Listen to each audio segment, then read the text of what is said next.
Good to see you. How are you? Good. Very well. I'm very honored and very grateful that you made it for today. I am only for shaking of your hand. It would be another text. Thank you so much. You could stay a little bit. I'm really very honored to see you. You are legendary. Thank you.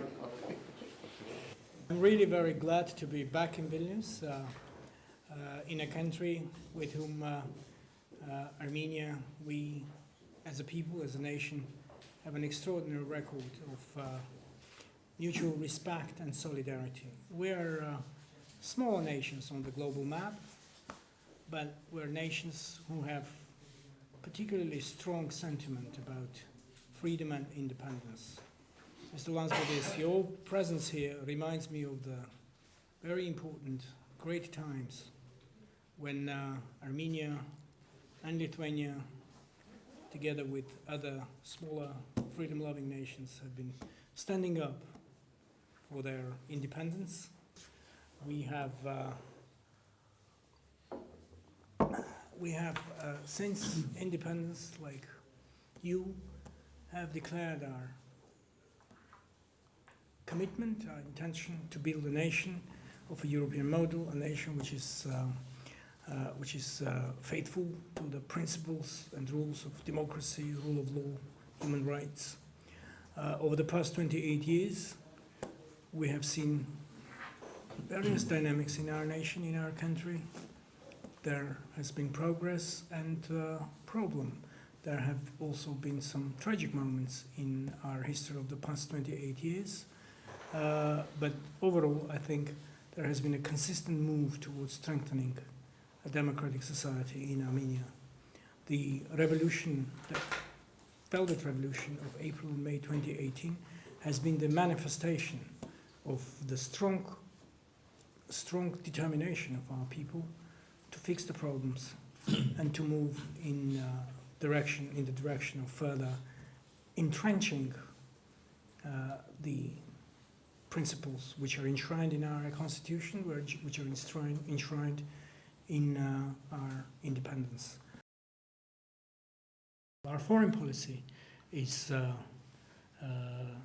values-driven. We are cognizant and very proud and very confident about our identity, our civilizational impact, and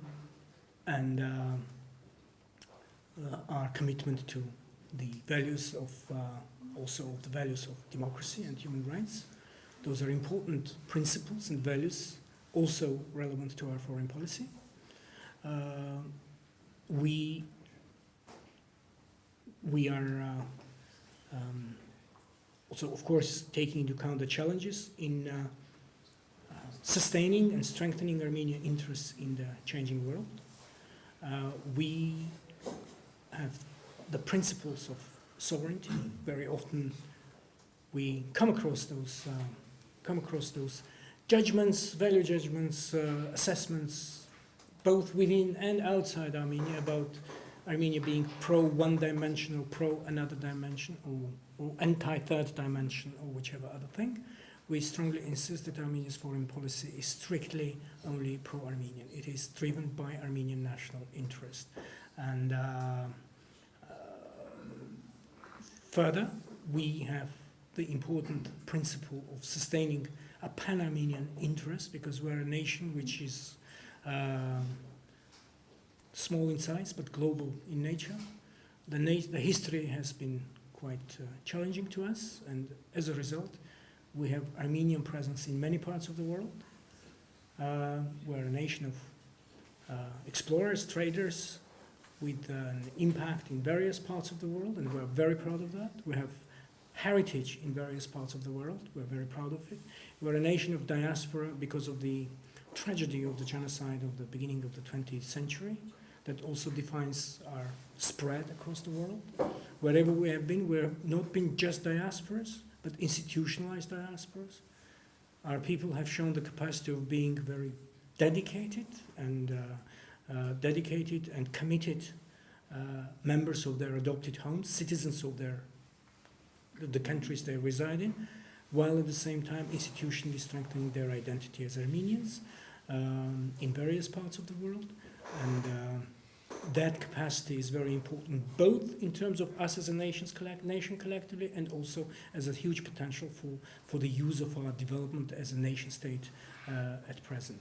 And finally, our determination of partnerships as a principle in foreign policy has been and remains very, very strong. We have declared that once again in our foreign policy of the present government. Partnerships, deepening of relations with all our partners who one way or another are participants in our global, regional engagements, and with whom we work towards mutually reinforcing our agendas, mutually reinforcing our national security.